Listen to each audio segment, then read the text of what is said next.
پاکستان میں کرونا کی چوتھی لہر کی وجہ سے کرونا کے بہت سے کیسز سامنے آ رہے ہیں، خصوصاً کراچی میں ان کی تعداد بہت زیادہ ہے۔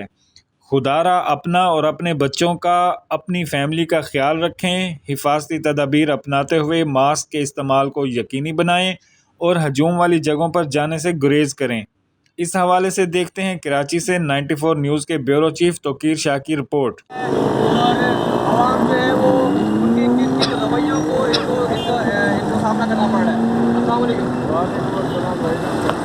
حنیف بھائی کیسے ہیں آپ؟ ٹھیک ٹھاک ہیں؟ حنیف بھائی مجھے یہ بتائیں کہ کورونا کے اندر جو ہے لاک ڈاؤن کے اندر آپ لوگوں کے کن کن رویوں کا سامنا کرنا پڑ رہا ہے؟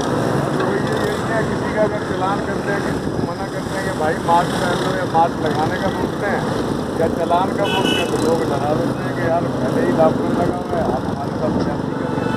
چلان تو ہم کر رہے ہیں، سمجھا رہے ہیں کہ بھائی جان لگائیں، سب کے لیے بہتری ہے، اور بس یہی بتا رہے ہیں ان کو لوگوں کو کہ بھائی ماسک لگائیں۔ کسی کو دے بھی دیتے ہیں، ایک آدھ ماسک لگا بھی دیتے ہیں کہ بھائی جان ہمارے کے لیے تو اگر آپ کے پاس نہیں ہے۔ یہ دیکھیں ناظرین کہ یہ ہمارے ملک کے سپاہی کتنے اچھے ہیں کہ یہ خود ماسک تقسیم بھی کر رہے ہیں لوگوں میں، اور لوگوں کو بتا بھی رہے ہیں کورونا ایسوسیز کے حوالے سے کہ آپ لوگ ماسک لگائیں، ماسک لگائیں، ماسک لگائیں، ماسک بہت ضروری ہے۔